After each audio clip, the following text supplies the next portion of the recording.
Welcome to Inland Edition, where we have conversations with people who make decisions that affect our everyday lives. My name is Joe Richardson. I'm an attorney, an Inland Empire resident, and your host. And today we're going to chat with a representative for the 33rd Congressional District. Hailing from 4 generations of Inland Empire residents, Congressman Pete Aguilar's first job at age 12 was working in the San Bernardino County Courthouse cafeteria. He put himself through college with the assistance of student loans and federal grants and went on to become the mayor of Redlands. He has earned a reputation for his bipartisanship and his commitment to making our communities better places to work, live, and to raise families. He's intelligent, he's sensible, and he's pragmatic, and it's time to meet him now.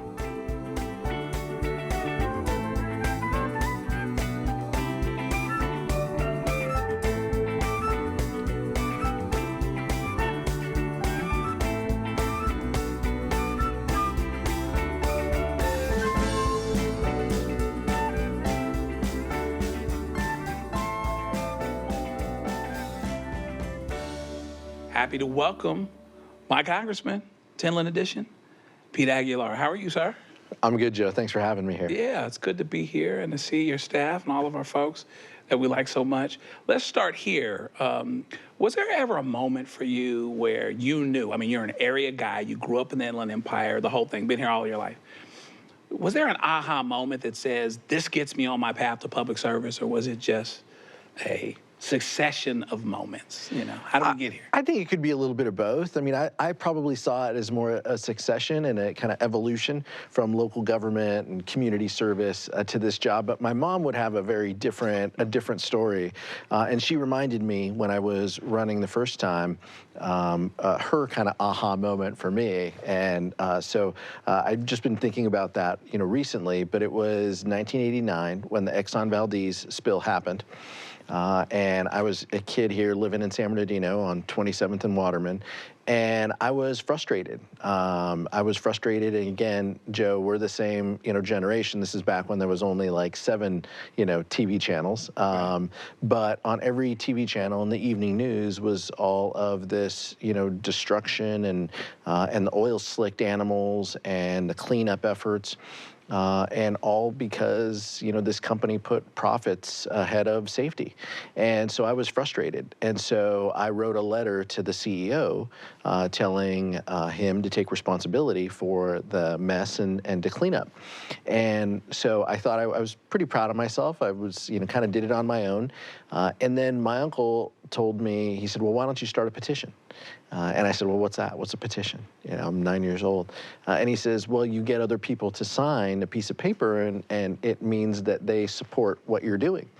And so I went door to door in my neighborhood, and I had neighbors, and this is a working class, Latino community. They're not used to a 9-year-old kid coming up, maybe selling a candy bar or something, but to say that they had been moved by this experience and what they saw on TV and wanted to help make change. So my neighbors signed on, teachers signed on. I didn't let kids, so I had like an 18 and over policy, but that was my first real kind of piece of activism where I saw something in the world that I wanted to comment on, and I took action. And that's when my mom says that she knew I was a little bit different. But it was an experience, and I send it certified mail. Right. So I got the little postcard back saying that someone had acknowledged receipt. Never heard back, obviously, but it was still an important moment for me. Oh, they probably regret that they never heard back because here you are, number 3 in Congress. But in any event, let's talk about, before we get to Congress, how you got to Congress.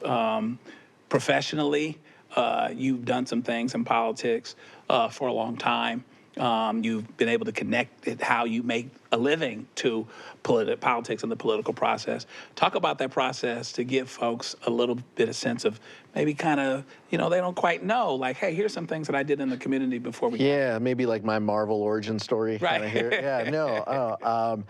I think it's kind of grounded in community service. I was just kind of drawn to it growing up, whether it was community cleanup days or helping out.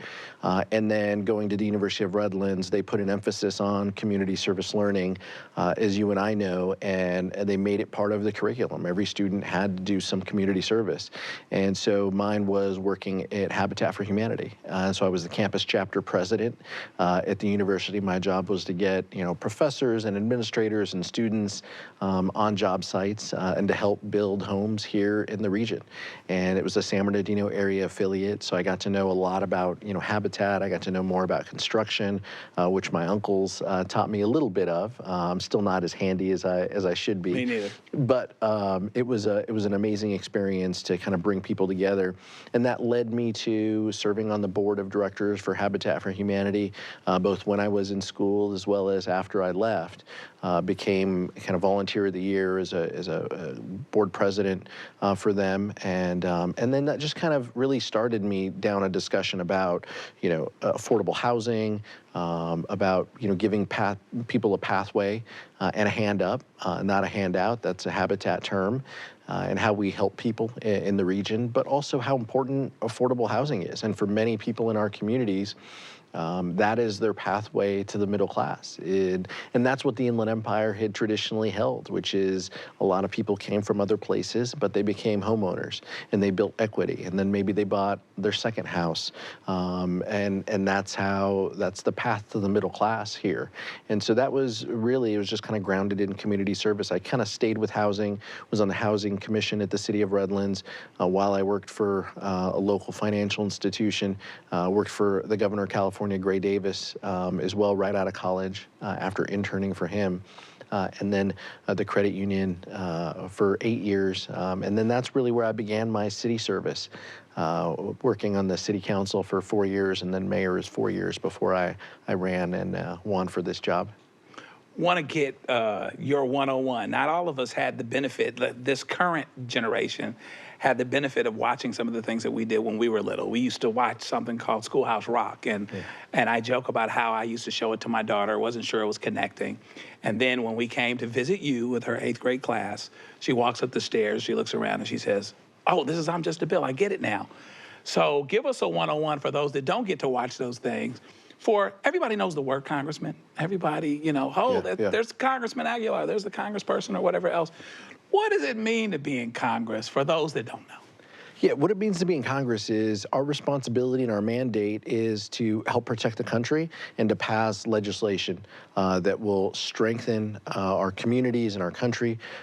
We have responsibilities that are outlined in the Constitution, but I like to remind people that Article 1 of the Constitution, the first thing that the framers thought about in creating our government was Congress.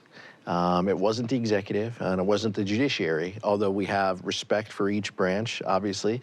It was Congress. And that's because our framers didn't want the United States to be a kingdom. They didn't want a king. They wanted the people they wanted a republic to where people elect their representatives to help pass legislation and to help pass laws. So every day, my job is to, and I have the most special job, and my job title is my job responsibility, and that's representative. And that's our job, is to represent the Inland Empire in Congress, to advocate for resources to this region, to make sure that our country is strengthened and protected, but to make sure areas like ours don't get overlooked and forgotten. And I think that's easy, in the shadows of San Francisco and LA here in California. People here in the Inland Empire, they work hard. They play by the rules, and they just want government to work for them. Tell me how your day-to-day interfaces. You're in a congressional function. We've been fortunate enough to talk to local leaders, state leaders, and now someone in Congress at the congressional level, the federal level. Tell us about your interface and your job function with state government, with local government. There's county government, there's even city government. Tell us how they all kind of coincide. Yeah, we're all part of the same, responsibility to serve our communities. And when a constituent calls our office and they ask for help, they don't they don't really care, what our role is in government. They expect an answer and they expect help. And so oftentimes at our most basic function, it's to help connect people and to solve their problems. Because generally when someone calls our office and asks for help, it's because they've called every 1-800 number that they possibly can and they're frustrated.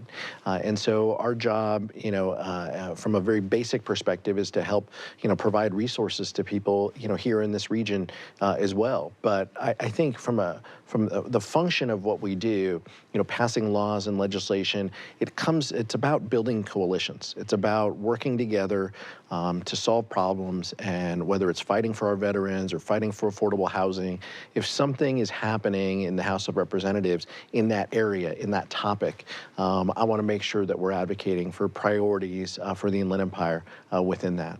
Tell us how, speaking of bridge building, I actually had this question planned and you led right into it.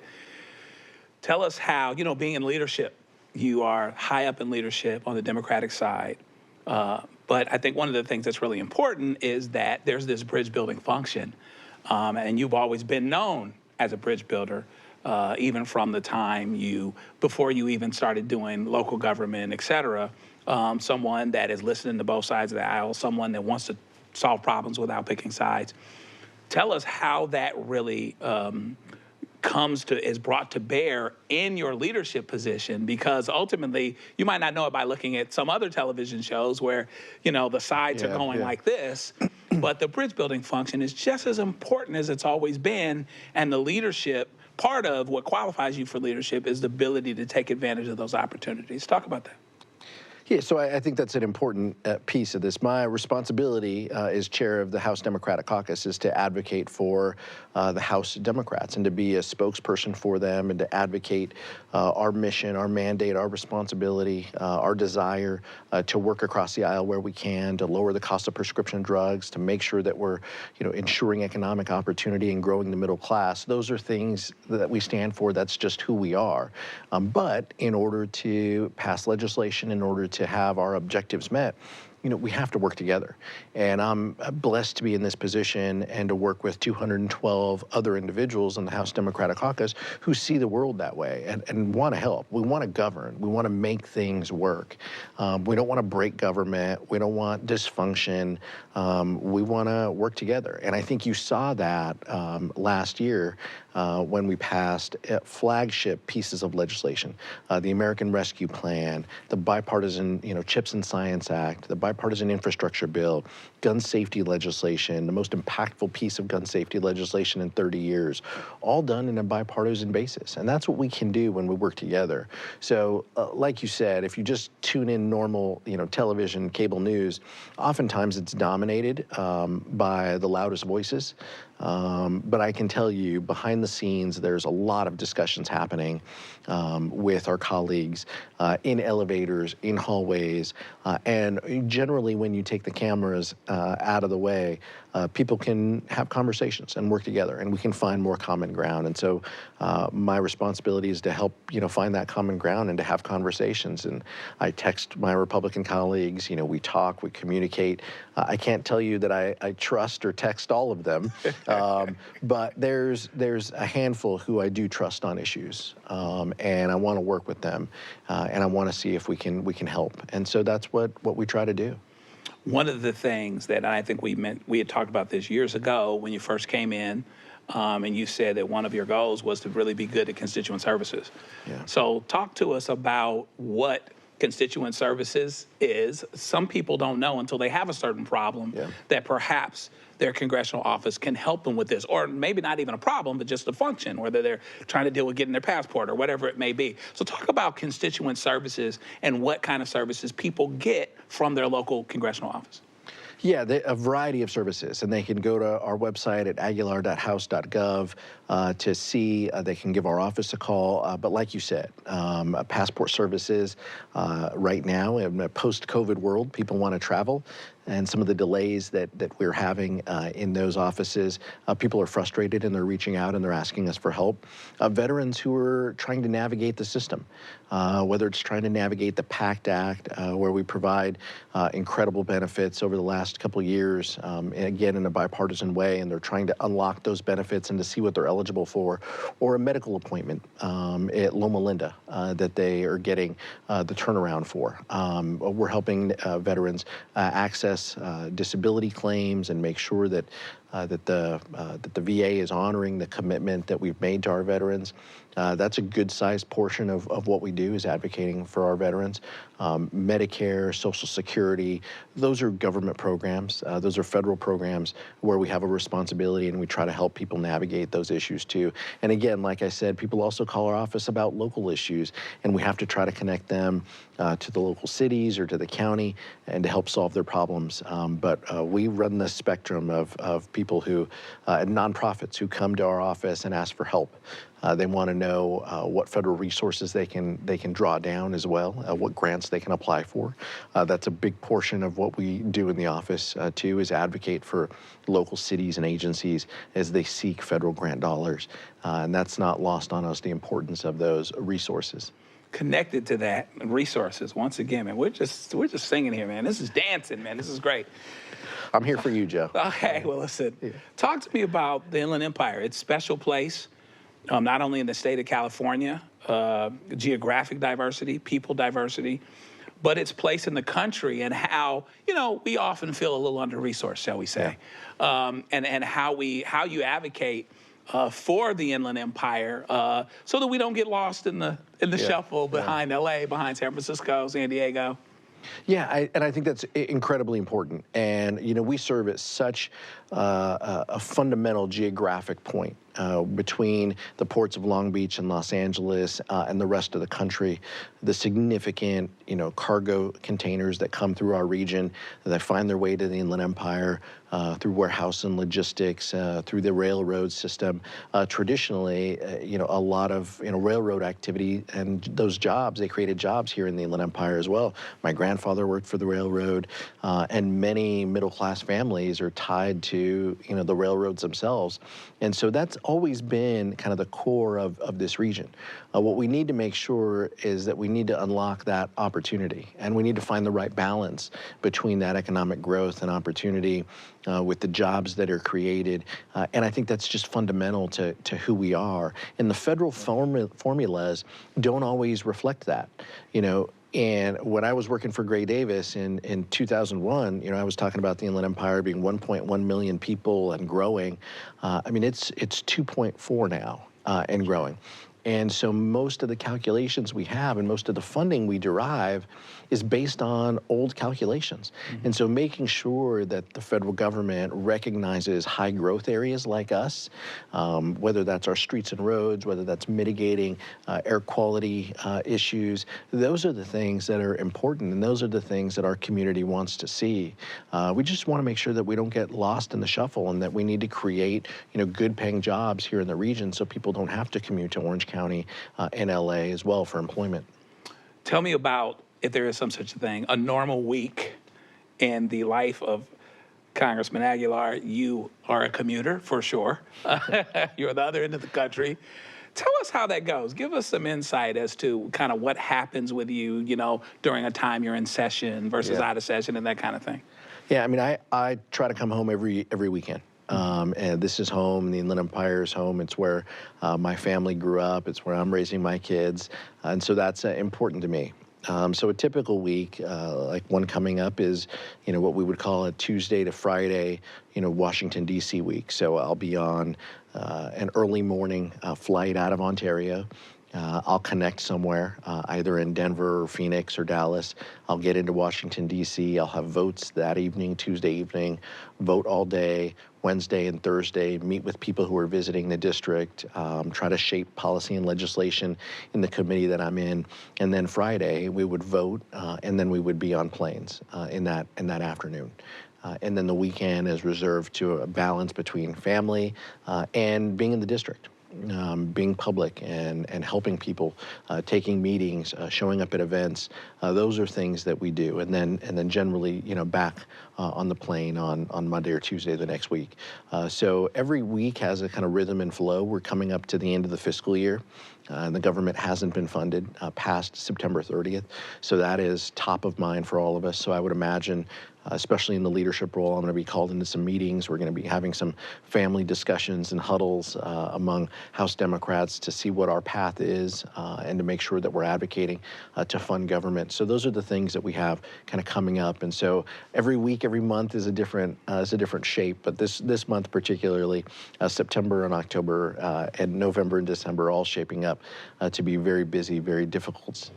Tell us about some things that citizens don't know about. You find that there's a little less knowledge surrounding them, like, particular programs for veterans or for young people, things that end up being, like found treasures for folks that they just really don't always know about quite as much as they could. Yeah, I think people would be surprised at the amount of federal funding and resources, one, that is available, and two, that is already being, drawn down. We announced millions of dollars for Head Start funding recently that the County of San Bernardino received. So impactful, so helpful to our early population, making sure that kids have the skills and the resources to read at an early grade level. Statistics have shown that early childhood development is a meaningful investment. And so making sure that young people have access to those programs. But those are things that we're doing. The county is drawing down those resources. We're helping deliver them.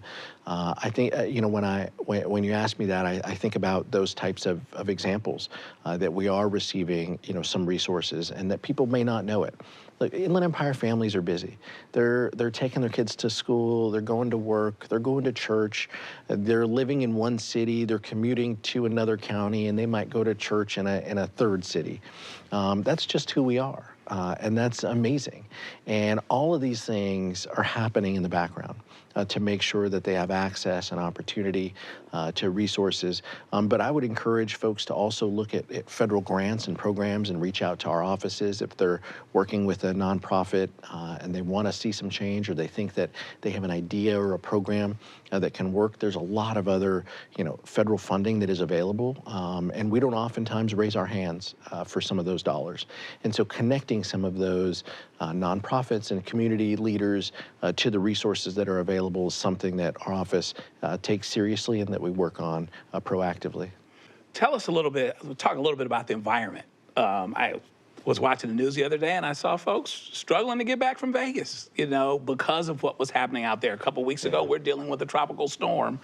We know we've got environmental legislation that was just recently passed, but tell us about what the government is doing. What are some of the prerogatives and some of the priorities related to dealing with environmental issues? Yeah, there's so many pieces to this. The Inflation Reduction Act that we passed is so meaningful, $370 billion that we're going to put into climate, the largest single investment.